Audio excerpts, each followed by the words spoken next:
that's the hard part with the art scene for me, is like the people who have made it interesting, or like had made San Francisco so, I don't know, welcoming, or like attractive maybe, are now getting pushed out. Now it's just like, okay, let's make every new apartment building gray and everything looks sterile and whatever. So it's like, how is that cool and fun? That was Fayes Coffee owner and artist Michael McConnell. I'm Jeff, and this is Storied San Francisco. Every week on this podcast, you'll hear from artists, bartenders, writers, and other San Franciscans, telling stories, sharing personal histories, and trying to get to the heart of what makes this city so special. Welcome to Season 2, Episode 18, Part 2. In Part 1, you learned all about Michael's arrival in San Francisco and how he came to own Fayes Coffee in the Mission. In this podcast, he'll share some stories of the neighborhood around the cafe, and he'll talk about what it's like to be an artist in the city at a time when so many creative people are being forced out. Here's Michael. This is probably only coming to my mind of, like, because we've been having so much rain, but like back in like 2002 or 2003 was like, it seems last time, like in February, it was like it rained every single day. And so 18th Street used to be, you know, Mission Creek, whatever, it used to be a river, so it floods all the time, and Tartine would flood. And I just know one of my best friends, she worked at Tartine, and I had like a little art studio behind Fayes in this like little shed, and I was working, and she called me or came over and she was like, the street's flooding, the store's flooding, what are we going to do? And to be honest, we had been drinking a little bit, whatever, but we built like weird stilts, because like you couldn't, I mean, it was like waist high water. Whoa. Like whatever, we built stilts and put garbage bags on us, and like went out and like uncleared the storm drains so that the water would go down and not flood. So that was kind of a fun, like we always talk about that. And things that I've done, I don't know, me and my friend Sharon, who like, that's a whole other episode probably about Fayes, because these three girls moved in next to Matthew, who I used to own a store with, and it became the sitcom kind of whatever. But Sharon and I, one night we went out and there was a party going on. We had no idea who these people were on the corner of Dorland and Guerrero, and we just went into the house and like stole a box of cereal and then went and watched Bring It On. So that was a fun night. Do you want to talk about your art at all? Because as someone who, like, I think we have a lot of mutual friends, and also, like I said, I used to live in the neighborhood, and I used to rent videos here. Yeah. I always kind of knew that, like, you know, there was art on the wall, and that some of the people here were artists, but you are an artist, and do you want to talk about that? Yeah, I mean, and it's definitely, I mean, it's one of the aspects of San Francisco that I think is changing a lot. Like, talking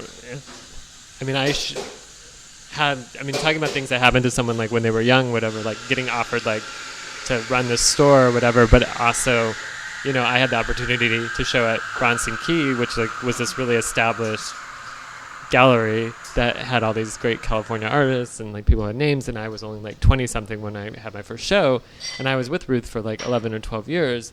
And then once the gallery closed, I was kind of like in this oasis of like, okay, I'm a mid-career artist who's not hip enough to be like any of these like new young and whatever fresh out of art school types, and I'm not established enough to be like galleries clamoring for me to be in their stable, whatever. And so it was kind of like a really, what am I going to do at this moment type situation. Like maybe you didn't mean to be a business owner, but exactly. So I mean, still do my artwork, and I mean, it's really hard, like the balance between running a store and having a studio practice. I try to like set boundaries and set days of when I'm going to be in my studio, and I mean, I still constantly make artwork, and you know, but I tend to not be the best at like self-promoting myself. Like even like you're saying, like in the store of like seeing art on the walls, like I will be working and someone will say something about my artwork, and I will act like it's a person, not me. Yeah. Oh, that, yeah. So, I heard they come in the store sometimes. Yeah, the guy lives around the block. So, I mean, there's that. I mean, I do fall into like that's always been, you know, Fayes has been good for me because I think that I have the nature to be a very, like, I could just hide in my studio and not talk to people. And Fayes forces me to interact with the community and do this. That's what I like about it. But it is unfair sometimes that I think people think they have this perception of me that like, oh, Mike's super social and he knows everyone, blah, blah, and he does all these things. And I'm just like, no, I'm just like hanging out, doodling. Like, you know, I don't go out that often and I'm not a big social person actually. Like, so there's that. I mean, and the art world, I think it, you know, people, you know, I used to have a studio like above Thrift Town.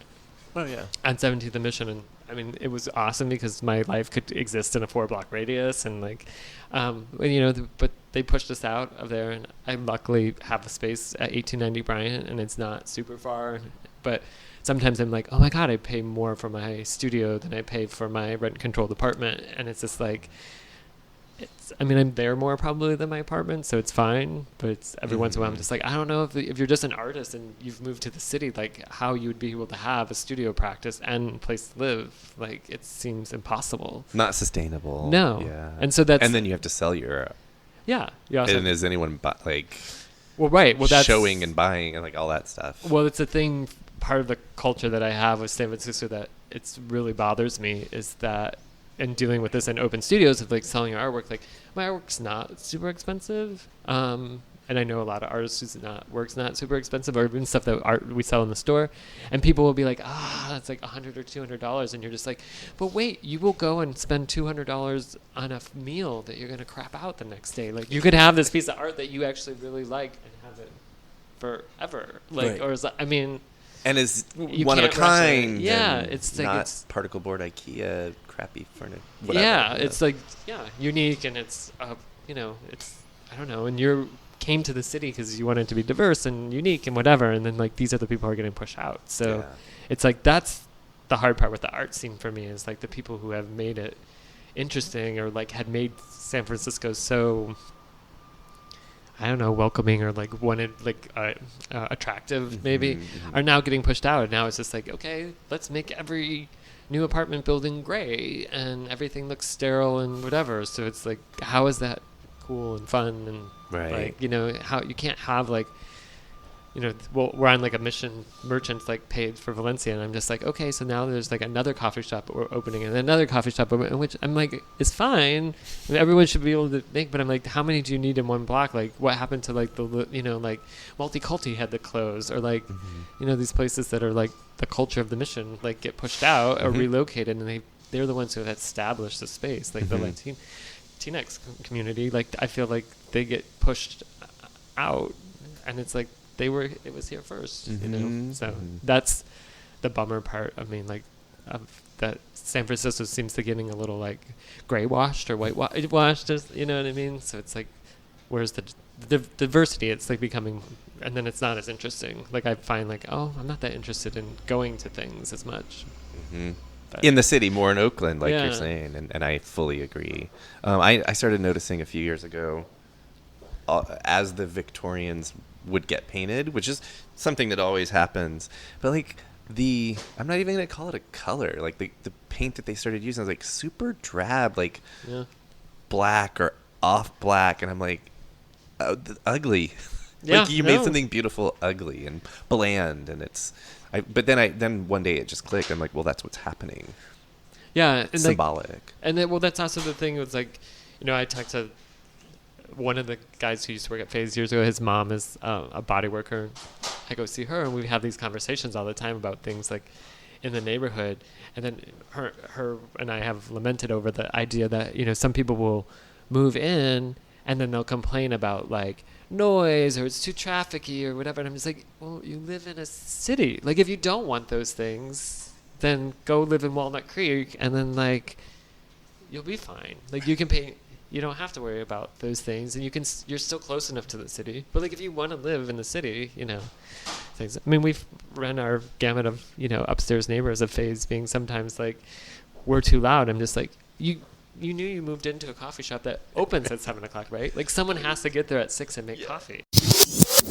How do people find you? So yeah, my website is poopingrabbit.com, or that's the same as my Instagram handle, poopingrabbit. It's just been you know. Some people are like, can't handle that it's that. I've had it since college because I'm still not very tech friendly, but my friend who came up with my email address made it for me, and I was doing paintings of pooping rabbits, and she thought it was hilarious.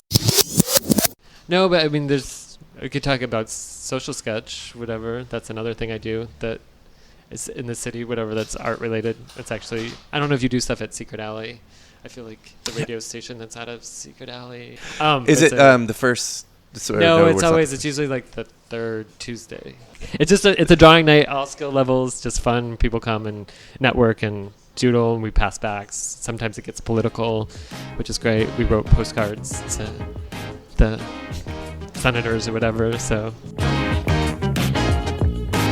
That was Michael McConnell. Michael will be having an open studio this weekend. Come by 1890 Bryant, Suite 414 to check out his work in person. And the social sketch we mentioned in the podcast will be on April 23rd at Secret Alley in the Mission. Join us on the podcast next week to hear from Dino Medardo Rosso, a teacher who speaks several languages. Music for the podcast is by Otis McDonald. Film photography is by Michelle Kilfeather. Please follow us on Facebook, Twitter, and Instagram to stay up to date on everything we do. Find the nearly 70 episodes on our website, storiedsf.com, or wherever you listen to podcasts. If that happens to be Apple Podcasts and you have a couple minutes, please rate and review the show for us. Send comments or suggestions to storiedsf@gmail.com. Thanks for listening.